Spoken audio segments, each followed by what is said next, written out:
Assalamu alaikum. I am Usman Shadeen from the Right Way Institute. Today I have with me मुरव्वत Hussain. और अगर मैं मुरव्वत हुसैन के बारे में बताऊं तो अभी तक ये कंफ्यूजन है कि द राइट वे इंस्टीट्यूट पहले बनी थी या मुरव्वत हुसैन पहले मेरे स्टूडेंट थे और इनकी वजह से राइट वे इंस्टीट्यूट बना।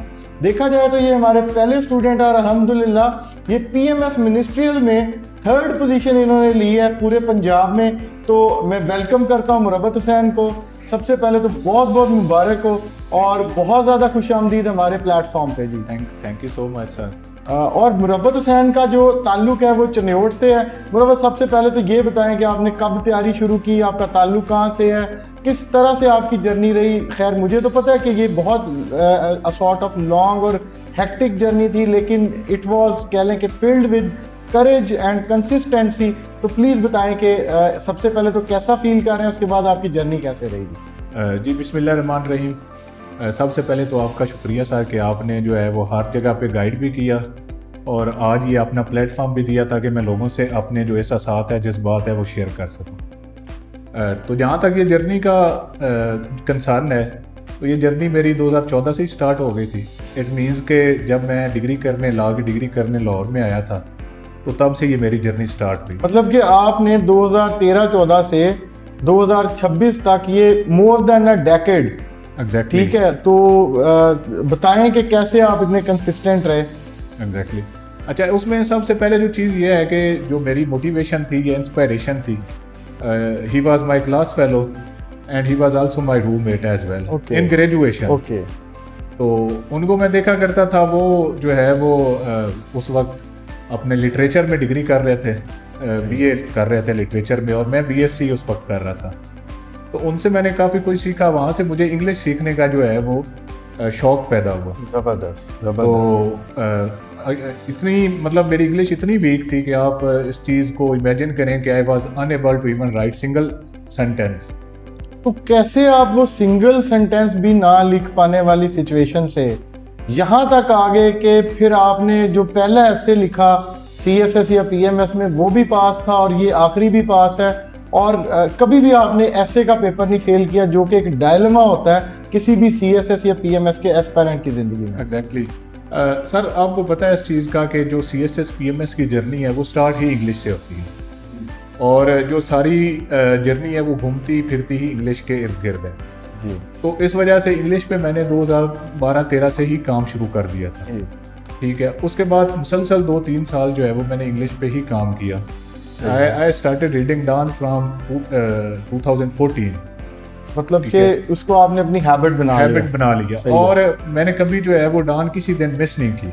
सही है। ठीक है, तो फिर वो वक्त आया, एक वो टाइम था कि मैं देखा करता था डॉन पे आर्टिकल्स आते थे, तो मैं कहता था ये लोग कितने खुशकिस्मत हैं जिनके डॉन पे आर्टिकल्स आते हैं, कितने कॉम्पिटेंट हैं। तो फिर मैंने जो है वो देखा कि लेटर्स टू एडिटर लिखा जाता है जी। तो मैं देखा करता था कि लोगों के लेटर टू एडिटर पब्लिश होते हैं, तो मैंने वो पहली दफ़ा लिखा। तो बड़ी खुशी हुई मुझे जब मेरा पहली दफ़ा लेटर टू एडिटर पब्लिश हुआ। अच्छा, और मेरा तो नाम आया उसमें। डॉन से अंग्रेजी सीखने से शुरू हुए और एक टाइम ऐसा आया कि आपने डॉन में लिखना शुरू कर दिया। एग्जैक्टली फिर उसके बाद जो है वो मैंने अल्हम्दुलिल्लाह मेरी जो है वो पुलिस रिफॉर्म्स पे कवर स्टोरीज पब्लिश हुई डॉन पे। ज़बरदस्त। और ये मेरे लिए बड़ी काबिल फ़ख्र बात थी कि एक बंदा जो एक सेंटेंस नहीं लिख सकता था, उसने जो है वो एक आर्टिकल लिखना शुरू कर दिए डॉन में। ज़बरदस्त। और तो इस तरह से मेरी ये जर्नी स्टार्ट हुई। और फिर 2016 में मेरी अल्हम्दुलिल्लाह पुलिस में जॉब हो गई है सब इंस्पेक्टर। अच्छा, आप पुलिस में एज अ सब इंस्पेक्टर आपने सर्व किया। तो पुलिस की जॉब और सब इंस्पेक्टर की जॉब तो इटसेल्फ एक बहुत हेक्टिक जॉब है, उसके साथ साथ आपने सीएसएस पीएमएस को कैसे कंटिन्यू किया? एक्चुअली मेरे पहले दिन से मेरे जहन में ये क्लैरिटी थी कि मुझे जो है ना वो कम्पिटिटिव एग्जाम्स की तरफ जाना है। ज़बरदस्त। तो ये तो एक वो ऐसे कहें कि एक अपॉर्चुनिटी आई मेरे सामने, तो वो अल्लाह ने चलो उससे नवाज दिया। उसके बाद मेरी ये जर्नी कंटिन्यू रही। ज़बरदस्त। और ये अल्लाह की तरफ से था एक कि रहमत थी अल्लाह ताला की कि मैं इवन थाने में होते हुए भी मैं गश्त भी कर रहा होता था, गश्त करके निकलता था, तो मैं डांस साथ लेके निकलता था। अच्छा, तो आप गश्त के दौरान भी पढ़ते रहे हैं? मतलब पुलिस मोबाइल्स में भी आप पढ़ते रहे? तो ये कंसिस्टेंसी होती है जो आपको हमें कामयाब लोगों की कामयाबी तो नज़र आती है, लेकिन उनकी मेहनत नहीं नज़र आती। तो मैं चाहूँगा कि आज हम लोगों को दिखाएं कि ठीक है, आज जो मुरव्वत हुसैन 3rd पोजीशन लेके बैठा है पूरे पंजाब में मिनिस्ट्रियल PMS में, उसकी कैसे हर रोज़ की एक स्ट्रगल है कि वो अपनी ड्यूटी के दौरान अगर पुलिस मोबाइल में गश्त भी कर रहे हैं तो उसके साथ भी वो पढ़ रहे हैं। और सबसे बड़ी बात यह है कि पुलिस की जॉब में तो वैसे ही लोग, पंजाब के रूरल बैकग्राउंड वाले लोग उस जॉब को बड़ा इंजॉय करते हैं और वो समझते हैं कि ये एक हमें अथॉरिटी मिली। उसके बावजूद आप टोन डाउन रहे और उन्होंने फोकस रखा किस चीज़ पे, अपनी पढ़ाई पे, अपनी किताबों पे, अपनी अखबार पे, जो भी उनका तरीका था उस तरीके पे। जी कंटिन्यू करें, फिर क्या हुआ?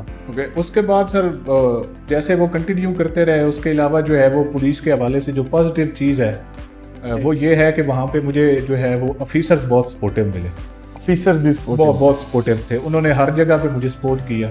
जब भी मुझे इम्तिहान देना होता था, पेपर देने होते थे, मैं छुट्टी लेके गया हूँ, कभी मेरी छुट्टी रिफ्यूज़ नहीं हुई। अच्छा, ये मैंने देखा कि पुलिस में जो ऑफिसर्स हैं वो बहुत ज़्यादा सपोर्टिव हैं रिगार्डिंग देयर लोअर स्टाफ या लोअर रैंक के ऑफिसर्स, और ये बहुत सपोर्ट करते हैं। और ऐसा क्या है कि हर साल हम जब देखते हैं, चाहे CSS का रिजल्ट आए, चाहे PMS का रिजल्ट आए, तो कुछ ना कुछ हमें सब इंस्पेक्टर्स नज़र आते हैं जो एलोकेट हो रहे होते हैं और अच्छी पोजीशंस ले रहे होते हैं। Exactly. और उसकी रीज़न यही है कि वहाँ पे माहौल इस तरह का है कि आपको कहीं पे भी ये नहीं कहा जाता कि ना यार आप तैयारी ना करो, या आपको डिस्करेज नहीं किया जाता। जबरदस्त। आपने अपनी ड्यूटी करनी है, उसके साथ साथ आपको जितना फैसिलिटेट ऑफिसर्स कर सकते हैं वो करते हैं। सही है। और मुझे भी हर जगह पे जो है वो अकोमोडेट किया गया, और यही वजह है कि अल्लाह ताला ने आज जो है वो इस कामयाबी से नवाजा। 2017 में आप पुलिस में आ गए, तो आपने फिर कोई PMS या CSS की अटेम्प्ट्स कब देनी शुरू की? जी 2017 में मेरी एक्चुअली ट्रेनिंग स्टार्ट हो गई थी, बल्कि मैं एक दफ़ा 2016 में वापस आऊँगा। 2016 में एक्चुअली मेरी ये रिकमेंडेशन हुई थी सब इंस्पेक्टर की। ठीक है।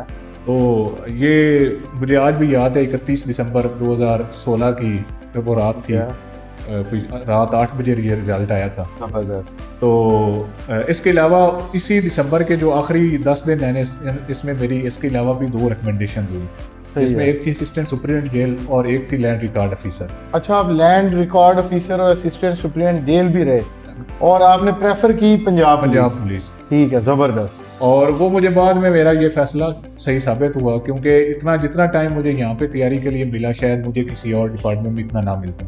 ज़बरदस्त। तो 2017 में फिर मैंने ट्रेनिंग पे चला गया, 1 साल उधर लग गया। उसके बाद मैं आया वापस, तो 2019 की से मैंने फिर ये दोबारा से अपना सिलसिला उसी तरह से कंटिन्यू किया।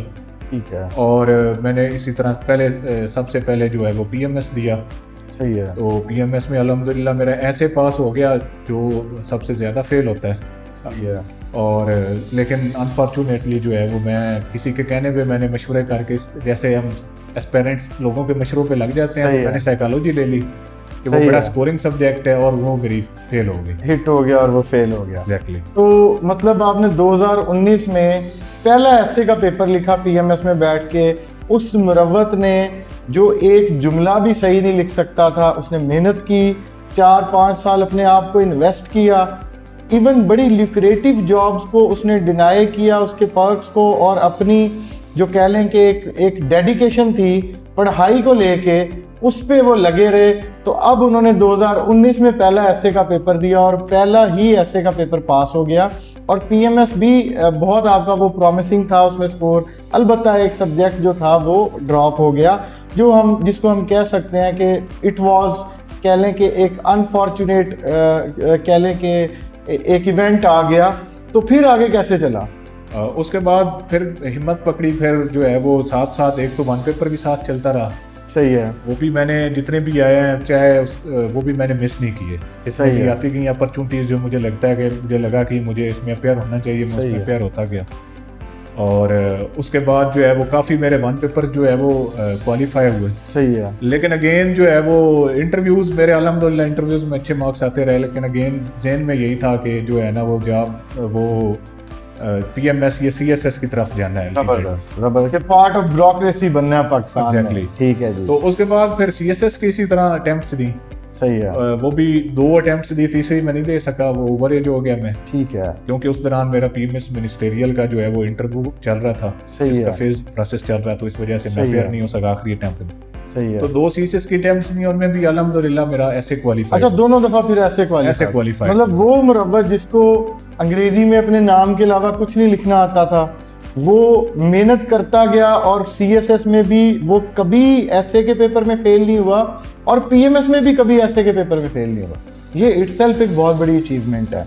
और साथ ही साथ पैरेलल टू दिस वो आपके सिंगल पेपर्स भी निकालते गए। अच्छा, कितने सिंगल पेपर्स आपने निकाले हैं? ऑलमोस्ट 10 होंगे, मैंने इस तरह से कभी काउंट तो नहीं किए, लेकिन ऑलमोस्ट 10 सिंगल पेपर्स थे। और उन 10 सिंगल पेपर्स में जितने मैं इंटरव्यूज में गया हूँ, अल्हम्दुलिल्लाह मेरा इंटरव्यूज का स्कोर 70+ ही रहा। जबरदस्त। इसका मतलब है कि आपने 8 से 9 सरकारी नौकरियां निकालनी इस पीएमएस से पहले ही। बिल्कुल। तो और आपका इससे तो ये भी पता चलता है कि आपका पीपीएससी के इंटरव्यू पैनल के साथ भी पुराना ताल्लुक है। बिल्कुल, एग्जैक्टली। तो सही है जी। अब हम आपसे आगे वन पेपर के रिगार्डिंग भी कुछ टिप्स लेंगे जो वन पेपर की तैयारी लोग कर रहे हैं। उसके अलावा आपने देखा कि रिसेंटली पीपीएससी ने वन पेपर के साथ साथ आपका डिस्क्रिप्टिव भी ऐड कर दिया है, उसके बारे में भी बात करेंगे। और उसके साथ साथ फिर इंटरव्यू की जर्नी पे भी आपके आते हैं। तो सबसे पहले हम ये देखते हैं, अच्छा वन पेपर की तैयारी में क्या चीज़ें क्रूशियल है? वन पेपर की तैयारी में जो लोग सबसे बड़ी, जो मुझे मेरा एक्सपीरियंस भी है और मेरी राय है कि सबसे बड़ी गलती करते हैं वो ये करते हैं कि लोग इसको सिर्फ जीके का एग्जाम समझ लेते हैं। सही है। ये सिर्फ जीके का एग्जाम नहीं है। सही है। इसमें टोटल आप अगर काउंट करें तो 6-7 सब्जेक्ट्स हैं। उसमें मैथ है, इंग्लिश है, जीके है, करंट अफेयर्स है, इस्लामिक स्टडीज है, पाकिस्तान अफेयर्स है।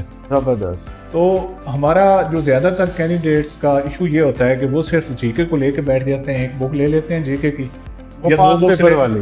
एग्जैक्टली, या पास पेपर की बुक ले ली या कोई भी जीके की बुक ले ली, उसको जो है वो रटा लगाना शुरू कर दी। सही है। तो उसका फिर मेरे पास कई लोगों का ये आता है कि यार मैं तैयारी बड़ी करता हूँ लेकिन मेरे 50 से ज़्यादा नंबर नहीं आ रहे। सही है। उसकी रीज़न ये होती है कि हम जो है वो उसको एक सिस्टमेटिकली तरीके से लोग उसकी प्रिपरेशन नहीं करते। अच्छा, उसको सिस्टमेटिकली प्रिपेयर ही नहीं करते। एग्जैक्टली। सही है। और उसको सिस्टमेटिकली तैयार करने का तरीका ये है कि उसको एक पेपर समझने के बजाय उसको 6-7 पेपर समझा जाए। अच्छा, उसको अलग अलग सब्जेक्ट वाइज तैयारी की जाए। फॉर एग्जांपल इंग्लिश को अलग किया जाए, जीके को अलग किया जाए, इस्लामियात को और पाकिस्तान अफेयर्स को। सही सही सही। तो इसमें कितने सब्जेक्ट्स हैं आपके ख्याल में? मेरे ख्याल में इसमें टोटल 7 सब्जेक्ट हैं जिन पे। ठीक है। इनमें से अब ये होता है कि फॉर एग्जांपल अगर किसी बंदे की जो है वो इंग्लिश वीक है और उसकी मैथ स्ट्रांग है, सही है, ठीक है, तो वो उसको मैथ का उतना एडवांटेज है कि मतलब वो उसका एडवांटेज ले, फिर वो ये एडवांटेज है कि वो मैथ में उसकी गलती ना हो, मैथ से उसके सारे करेक्ट हो, जबरदस्त, फिर वो मेरिट में आएगा। Same is the case with English. अगर इंग्लिश किसी की स्ट्रांग है तो इंग्लिश अगर 16-17 नंबर की आ रही है तो आपकी उसमें अगर आपने क्वालिफाई करना है तो आपको उसके 14-15 आने चाहिए। सही है। तो मतलब इक्वली तैयारी करें। एग्जैक्टली। तो ये हो सकता है कि अगर आपका एक सब्जेक्ट स्ट्रांग है तो वो आपको 2-4 मार्क्स का एज दे जाए, लेकिन उसकी बेस पे आप पूरे 15-20 मार्क्स किसी और सब्जेक्ट के अनअटेंडेड नहीं छोड़ सकते। बिल्कुल नहीं छोड़ सकते। ठीक है। और जीके में अगर आप सिर्फ जीके पे लगे रहेंगे, जीके का इशू ये होता है कि जीके कभी भी आप 100% उसको प्रिपेयर नहीं कर सकते। हाँ, ऐसे ही एक बड़ी वास्ट डोमेन है। सही है। तो उसके लिए बजाय इसके कि सिर्फ एक जीके पे सारा ध्यान हो, जीके में अगर फॉर एग्जांपल आपके अगर 20 नंबर का जीके आ रहा है तो उसमें से 10-12 नंबर ही आप मैक्सिमम ले सकते हैं। ठीक है। ऑन द कंट्रेरी अगर आप इंग्लिश की बात करें, मैथ की बात करें, उसमें से आप पूरे मार्क्स भी ले सकते हैं। ऐसे ही है, बिल्कुल ऐसे ही है। तो ये असल में स्ट्रेटजी है कि उसको एक सेपरेट, हर सब्जेक्ट को एक सेपरेट सब्जेक्ट ट्रीट किया जाए, ना कि सिंगल पेपर को सिर्फ एक सिंगल पेपर समझ के उस तरह से तैयारी। अच्छा जी, आपने अब वन पेपर भी क्वालिफाई किए, आपने सीएसएस के भी इम्तिहान दिए और उसमें भी आपने जो क्रूशियल सब्जेक्ट्स थे वो क्वालिफाई किए, आपने पीएमएस भी क्वालिफाई किया और मिनिस्ट्रियल में आपने 3rd पोजीशन ली है पूरे पंजाब में। तो आपको क्या लगता है कि इन तीनों में सबसे टफ तैयारी किसकी है? मेरे ख्याल में तैयारी किसी चीज़ की भी टफ नहीं होती। ठीक है। ये सिर्फ ये है कि एक कंसिस्टेंसी चाहिए, आपको कॉन्फिडेंस चाहिए अपने आप में। ठीक है। और आपको डिस्ट्रैक्शन से बचना है। ठीक है। और क्या इनकी तैयारी एक दूसरे को कम्प्लीमेंट करती है? क्या हम ये कर सकते हैं हम सीएसएस की भी तैयारी करते रहें, साथ हम वन पेपर भी शुरू कर दें? बिल्कुल करती है। अगर आप सीएसएस की तैयारी करते हैं तो ऑब्वियसली आपका जो होराइजन है ना वो बड़ा ब्रॉड होता है, ठीक है, तो उससे आपको वन पेपर की जो तैयारी है वो बड़ी आसान हो जाती है आपके लिए। सही है। और इसके अलावा जो इंटरव्यू है वो तो फिर ऑब्वियसली आपको पता है उस तरह की वो है कि उसमें आपको जितना आपको डीप नॉलेज होगा उतना ही आपके लिए बेहतर है। ठीक है, तो वन पेपर के एस्पायरेंट्स का ये भी एक बहुत बड़ा इशू है कि वो वन पेपर की तैयारी करने के बाद इंटरव्यू को उस तरह की सीरियस ही नहीं लेते। ठीक है, वो बाकी नॉलेज को जो है वो रिडंडेंट समझते हैं। ठीक। अच्छा जी, अब हम करते हैं आपसे एसए की बात, क्योंकि आपका इंग्लिश एसए कभी भी फेल नहीं हुआ, इधर इट इज़ पीपीएससी, एफपीएससी या आपने कहीं और भी दिया अगर तो ऐसी कौन सी चीज़ें हैं जिनकी बेस पे एसए फेल या पास होता है? मुझे 1 2 3 कैटेगोरिकली बताएं। तो सबसे पहले ऐसे के लिए तो ऑब्वियस बात है कि ये एक जो है वो एक ओपन सीक्रेट है कि उसके लिए आपको इंग्लिश लिखनी आनी चाहिए। सबसे नंबर पहले 1 इज लैंग्वेज। एग्जैक्टली, सबसे पहले आपको लिखना आना चाहिए। इससे ज़्यादा अगर उससे ज़्यादा हमें इंग्लिश ज़्यादा सीखने की भी ज़रूरत नहीं है। ठीक है, सिर्फ एक लिखना आना चाहिए। अगर आप सिंपल सेंटेंसेस लिख सकते हैं इट मीन्स कि आप इंग्लिश ठीक है। ठीक है, मतलब सही, सिंपल, इफेक्टिव और to the point sentence. Exactly. ठीक है जी। उसके बाद सेकंड जो चीज़ है वही है कि आपके पास आइडियाज़ जो है वो फिर आपने जितनी आपकी मैक्सिमम रीडिंग होगी उतने आपके अच्छे आइडियाज़ होंगे। सही है, मतलब आप रीडिंग करें रिफाइन राइटिंग के लिए। Exactly. अच्छी रीड, वो कहते हैं ना good reader is a good writer. Exactly. वो वाली बात है। Exactly. ठीक है जी। और इसके अलावा इससे भी एक तीसरी जो अहम चीज़ है वो बहुत सारे लोग इस चीज़ को मिस कर जाते हैं, वो है कि क्योंकि हमारे ऐसे मोस्टली इस तरह के होते हैं कि जो पाकिस्तान के रिलेटेड हैं, जो हमारे माशरे के रिलेटेड होते हैं, ठीक है, और हम इस सोसाइटी में रहते हुए सोसाइटी की चीज़ों को, ये मुल्क की चीज़ों को ऑब्जर्व ही नहीं करते उस तरह से। ठीक है, तो हम जब इस सिस्टम को, इन सारी चीज़ों को कीनली ऑब्जर्व करने की कोशिश करते हैं और हम उसको सोचना समझना शुरू करते हैं, ठीक है, तो आपके ऐसे के आर्गूमेंट्स ऑटोमेटिकली ऐड होना शुरू हो जाते हैं, डेवलप होने शुरू हो जाते Exactly. हैं। सही है। तो एक ये चीज़, ये तीन चीज़ें हैं बेसिक्स। सही उसके है। बाद आती हैं कि आपकी उसको आपने फ्रेम कैसे किया ऐसे को। सही है। उसमें सबसे मेन रोल ऑब्वियस बात है कि उसमें आउटलाइन का है। ठीक है, जितनी आपकी अच्छी आउटलाइन होगी ठीक है, उतना ही अच्छा आपकी जो आप ऐसे लिख सकेंगे। जबरदस्त। आउटलाइन के बाद सबसे मेन जो रोल होता है वो होता है इंट्रोडक्शन का। इंट्रोडक्शन में जो है वो कोशिश मेरी हमेशा से ये रही है कि मैं जो इंट्रोडक्शन है किसी ऐसे कैची फ्रेज से शुरू करूं कि जो रीडर है उसको उसका इंटरेस्ट इसमें मतलब अटेंशन ग्रैब कर लें आप शुरू से ही। एग्जैक्टली। ठीक है, तो उसकी फॉर एग्जांपल मैं मिसाल दूंगा, जैसे अभी मेरा ये बीएमएस मिनिस्टेरियल में ऐसे मैंने अटेम्प्ट किया, तो उसमें ऐसे सारे जो है वो इस तरह के आ गए कि मतलब लोग एक दफ़ा ये था कि यार ये कहाँ से ऐसे आ गए, क्योंकि बड़े अनकन्वेंशनल सारे टॉपिक्स अनकन्वेंशनल थे।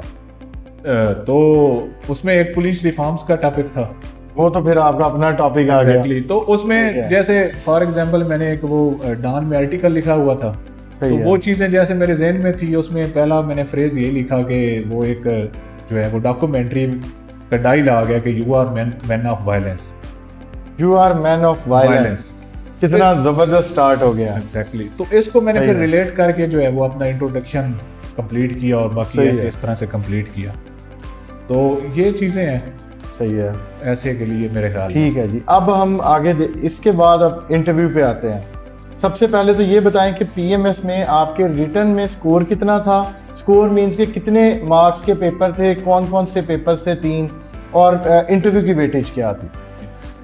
सबसे पहले तो हमारा जो है वो ये 2 फेजेस में पीपीएससी ने अब शुरू किया है। ठीक है, जैसे सीएसएस में होता है कि पहले स्क्रीनिंग होता है, तो है। ये जीके वैसे 100 नंबर का पेपर था, लेकिन उसको एज अ स्क्रीनिंग भी पीपीएससी अब यूज़ कर रहा है। ठीक है, तो फेज़ 1 में हमारा वो हुआ 100 मार्क्स का। है। तो वो जिन लोगों ने क्वालिफाई किया उसके बाद जो है 2 ऐसे के पेपर थे, एक इंग्लिश ऐसे का पेपर सही था है। और एक उर्दू ऐसे का पेपर। सही है, ये दोनों पेपर जो है 25 मार्क्स के थे, दोनों ठीक है। 25 के। ठीक है, तो बाकी इसकी लेंथ जो है वो ऐसे इसकी सेम थी जैसे पीएमएस जनरल में होती है, ठीक है। अप टू 1500 मार्क्स एंड सही 2 है। आवर्स का। और टाइम भी उतना ही था। एग्जैक्टली 2 आवर्स का टाइम था, ठीक है। उसमें कंप्लीट करना था। तो उसके बाद चलें, ये हो गया। अभी हम इंटरव्यू पे जाने से पहले दोबारा एक दफ़ा ना डिस्क्रिप्टिव पे आते हैं। आप देख रहे हैं कि पीपीएससी ना अब तकरीबन हर अच्छी जॉब के जो पेपर, पहले सिंगल पेपर होता था जिसको हम 1 पेपर कहते थे कि हमने एक 100 नंबर का पेपर देना है, उसमें से हमने अच्छे नंबर लेके इंटरव्यू दे के एलोकेट हो जाना है। अब वो उसमें डिस्क्रिप्टिव ऐड कर रही है चीज़ें। फॉर एग्जांपल इंग्लिश ऐसे ऐड कर रहे हैं, किसी में जीके का पेपर है, किसी में उर्दू ऐसे का पेपर है, इस तरह। तो ये जो एक तब्दीली आई है वन पेपर को लेके, इसमें आप क्या आपने ऑब्जर्व किया है कि जो वन पेपर की तैयारी वाले लोग हैं अब उनको अपनी तैयारी में क्या तब्दीली लानी पड़ेगी कि वो एलोकेशंस लें? असल में ना, अब मुझे जहाँ तक ये पीपीएससी की चीज़ समझ में आई है, अब मैंने इतने इंटरव्यूज़ दिए हैं, तो लोग जब पास करके इंटरव्यू देने के लिए जाते हैं तो मेंबर्स के पास या चेयरमैन के पास जब लोग जाते हैं तो वो ऐसे होता है कि इसको तो कुछ आता ही नहीं है, या अगर आता है फॉर एग्जांपल तो वो उसको कम्युनिकेट नहीं कर पाता। सही है। तो इसको जज करने के लिए उन्होंने जो है वो एक अलग से डिस्क्रिप्टिव उसमें ऐड कर दी है। सही है, मतलब डेप्थ ऑफ नॉलेज को देखने के लिए जो पहले क्रैम्ड नॉलेज वाले लोग आते थे उनको डिस्करेज करने के लिए, और आपकी डेप्थ ऑफ नॉलेज को गेज करने के लिए कि एनालिटिकल स्किल्स जो हैं वो बंदे के चेक हों एग्जाम से, इंटरव्यू से पहले। सही है। तो उसके लिए ये मेरे ख्याल में ऐड किया गया है और ये बड़ी अच्छी चीज़ है। ठीक है। इसमें उन लोगों को बड़ा एडवांटेज है जो लोग सही तरीके से तैयारी करते हैं, जैसे तैयारी करने का सही है जो है वो एक हक होता है। सही है। तो उसमें यही है कि मेरे ख्याल में जो वन पेपर्स वाले हैं उनको भी अपने आप को उसी तरह से उस चीज़ से अलाइन करना पड़ेगा। मतलब अब उनको भी रीडिंग करनी पड़ेगी, उनको भी एक अच्छी किताब पढ़नी पड़ेगी, और अगर हम इंग्लिश की बात करें तो उनको भी ऐसे अब तैयार करना पड़ेगा। बिल्कुल। और उनकी भी अंग्रेजी अब ठीक हो तो फिर ही जॉब मिलेगी। एग्जैक्टली। ठीक है। तो ये हमें लेसन्स मिलते हैं मुरव्वत हुसैन से रिगार्डिंग के जो अब वन पेपर के बाद जो चेंजेस आए हैं, जो डिस्क्रिप्टिव पेपर आ गए हैं हर जो है वो जॉब के लिए, उसके लिए अब हमें डिस्क्रिप्टिव की ही तैयारी करनी पड़ेगी। स्पेसिफिकली इंग्लिश ऐसे की तो करनी ही पड़ेगी क्योंकि तकरीबन वो ऑलमोस्ट हर जॉब से पहले उसके डिस्क्रिप्टिव में इंग्लिश ऐसे ऐड हो गया, चाहे वो तहसीलदार की जॉब हो, चाहे वो मेरे ख्याल में डीएसपी जेल खाना जात की जॉब हो, या इसके अलावा लोकल गवर्नमेंट की एडी की जॉब्स हों। तो ये तो अब हमें करना पड़ेगा। बिल्कुल। तो अब आ जाते हैं जी इंटरव्यू पे। रिटन क्लियर हो गया, अब इंटरव्यू की हम तैयारी कैसे करते रहे ये बताएं जी। इंटरव्यू में तो सबसे पहले जो है वो मैं आपका शुक्रिया भी अदा करना चाहता हूँ। शुक्रिया जी, अल्लाह ताला का अदा करना है। अल्लाह ताला का शुक्र अदा करने के बाद ज़ाहिर है जो है वो उन लोगों का जो आपके मोहसिन होते हैं, अगर आप इंसानों का शुक्रिया नहीं अदा कर सकते तो मेरे ख्याल में आप अल्लाह का भी नहीं कर सकते। सबसे पहले तो आप मुझे ये जवाब दें कि ये राइट वे प्लेटफॉर्म पहले बना है या आप पहले स्टूडेंट थे? क्योंकि ये ना एक मुअम्मा हल नहीं हो सका अभी तक।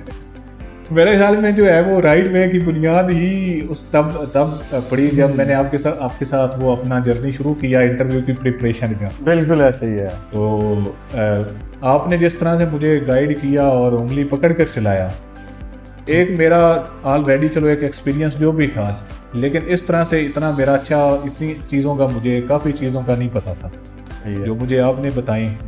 इवन मैं बल्कि कहना चाहूँगा कि आपने मुझे मेरी ड्रेसिंग से लेकर उसके बाद क्या चीज़ पढ़नी है क्या नहीं पढ़नी, और उसके बाद मॉक इंटरव्यूज़ था। अब इंटरव्यू की तैयारी चले वो तो आपकी अपनी मेहनत है, आपने मेहनत की। मैं तो बहुत लोगों को बताता हूँ कि रिटर्न में ऐसे कर लो, इंटरव्यू में ऐसे कर लो। अब हर कोई नहीं फॉलो करता, जिसने किया वो आपने खुद ही मेहनत की। मैंने तो बता दिया, मुझे भी किसी ने बताया, मैंने आपको बता दिया, तो मैंने तो इस पर अमानत के तौर पे आगे ट्रांसफ़र कर दिया ना। तो आप मुझे ये बताएं कि इंटरव्यू की तैयारी हमने की कैसे? पहले हमने शुरू में इंटरव्यू देने शुरू कर दिए, या हमने पहले बैठ के कुछ चीज़ें तैयार की फिर हमने इंटरव्यू देने शुरू किए? क्या उसमें कैसे हुआ? अब ऑब्वियसली सबसे पहले सर आपने मुझे जो है वो गाइड किया कि ये चीज़ें जो है वो पहले ये एरियाज़ हैं, ब्रॉड एरियाज़ हैं, इनको प्रिपेयर करना है। उसके बाद हम जो है मॉक इंटरव्यूज की तरफ जाएं। बिल्कुल, हमने एंड पे रखे मॉक इंटरव्यू। बजाय इसके कि आज आपका रिटर्न क्लियर हुआ है, तो ये मैं सबको कहता हूँ कि ये नहीं करना है इंटरव्यू में कि आज आपका रिटर्न क्लियर हुआ है कल ही आप जाके मॉक्स देने लग जाएं। बिल्कुल। तो हाँ, अगर टाइम शॉर्ट है तो फिर तो हम चलो दे लें। अगर हमें कोई 1 महीना 15 दिन मतलब कोई 1 महीना 1.5 महीने का टाइम मिला है तो क्यों ना हम उसमें पहले अपना 5-10 दिन बैठ के अपनी चीज़ों को रिवाइज करें, नॉलेज गैप ख़त्म करें, फिर जाके हम इंटरव्यू दें। तो पीपीएससी के इंटरव्यू में अगर मैं आपसे पूछूं, स्पोकन ज़्यादा मैटर करती है, कॉन्फिडेंस ज़्यादा मैटर करता है, या नॉलेज ज़्यादा मैटर करती है? ऑब्वियसली ये तो शुरू से लोग बताते हैं सबसे मेन चीज़ है कॉन्फिडेंस। सही है। आप कॉन्फिडेंट हो के रूम में इंटर होते हैं तो पहला आपका जो इंटरेक्शन होता है इंटरव्यूअर के साथ या किसी भी इंसान से जब आप मिलने जाते हैं तो वो आपको आपके बोलने से पहले आपके फेस एक्सप्रेशन जो नॉन वर्बल क्यूज हैं या नॉन वर्बल कम्युनिकेशन है उससे जज करता है।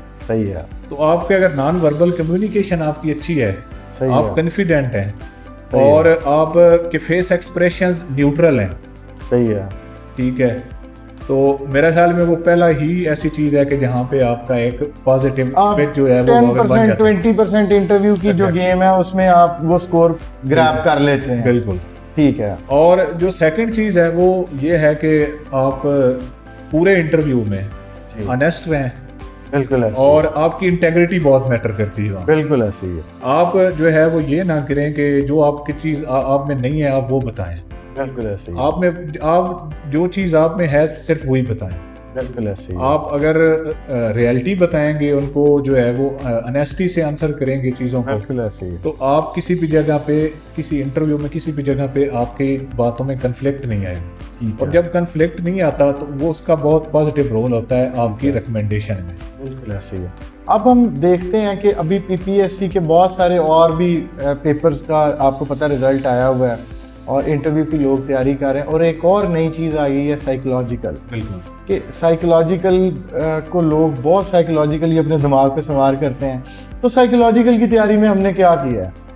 साइकोलॉजिकल की तैयारी में सर आपने मुझे जैसे गाइड किया था, मैं सारे लोगों को भी यही बताऊंगा कि आप रेस्ट रहना है। सेम वही बात है कि आप जी की जो पर्सनैलिटी है आपने वही रहना है। बिल्कुल। अगर आपको लोग बताएंगे, फॉर एग्जांपल जैसे मुझे लोगों ने कहा कि you have to prove yourself that you are an assertive person, जी ऐसे ही है, तो इसको आपको पसंद किया जाएगा। लेकिन आपने जो बताया कि आपकी जो पर्सनैलिटी है आपने वैसे रहना है, अपने आप को ये फील करवाने की कोशिश नहीं करने कि ये आपकी पर्सनैलिटी नहीं है और आप ये बनने की कोशिश कर रहे हैं। मतलब साइकोलॉजिकल में आप अगर झूठे हैं तो आप पकड़े जाएंगे, अगर आप सच्चे हैं और आपने जो साइकोलॉजिकल है उसको मतलब जैसे आप हैं आपने वैसे ही अपने आप को प्रेजेंट कर दिया तो साइकोलॉजिकल मेरे ख्याल में निकल जाता है। ठीक है, तो अब आ जाते हैं हम फाइनल वाइवा पे। तो पीपीएससी में अभी बहुत सारे लोगों ने इंटरव्यूज दिए हुए हैं, देने हैं, ठीक है, और जिनके रिटन क्लियर हैं, उनको आप क्या बताएंगे कि कैसे वो तैयारी करें, इंटरव्यू की तैयारी कैसे करें? इंटरव्यू की तैयारी के लिए सबसे पहले तो मेरा सारे एस्पायरेंट्स के लिए ये मशवरा है कि आपका कम अज़ कम एक मेंटोर होना चाहिए। ठीक है, और कम अज़ कम नहीं बल्कि होना ही एक चाहिए।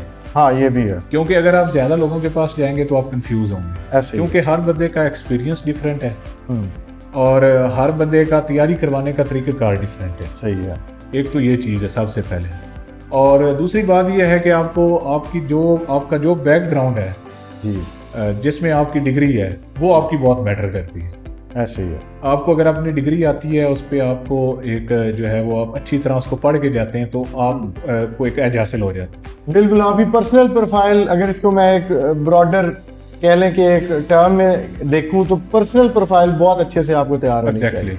ठीक है, पर्सनल प्रोफाइल है। और उसके अलावा ज़ाहिर है जो बेसिक चीज़ें इंटरव्यूज़ की होती हैं, जिसमें आपको पाकिस्तान के इश्यूज़ के बारे में पता हो, आपको करंट अफेयर्स का आइडिया हो, आपको इंटरनेशनल अफेयर्स का सही है, आइडिया हो, तो ये चीज़ें हैं जो इम्पॉर्टेंट हैं। इनको जो है वो जितने भी लोगों ने इंटरव्यू देना उनके लिए बहुत ज़रूरी है कि ये चीज़ें प्रिपेयर करके जाएं। सही है। और इसके अलावा इंतहाई ज़रूरी है कि आप मॉक इंटरव्यूज़ दें। जितने मैक्सिमम आप मॉक इंटरव्यूज़ देंगे उतना आप ज़्यादा से ज़्यादा आपकी लर्निंग होगी। आपके तो डेली 2-2 घंटे मॉक इंटरव्यूज होते थे। बिल्कुल, और आपने जो वो ग्रिल किया वही चीज़ जो है वो आज उसका रिजल्ट आया है कि अल्लाह ताला ने इस इज्जत से नवाजा है। सही है, ज़बरदस्त। अच्छा जी, ये इंटरव्यू की बात हो गई, तो अभी हम इसको वाइंड अप करते हैं। मेरा आपसे आखिरी सवाल है, आप जितने लोग हैं जो सीएसएस की तैयारी कर रहे हैं, जो पीएमएस की तैयारी कर रहे हैं, या जो वन पेपर की तैयारी कर रहे हैं, उनके लिए आप कोई एक पैगाम दें कि वो कैसे तैयारी करें। नंबर 2, आप ये बताएं कि वो कैसे कंसिस्टेंट रहें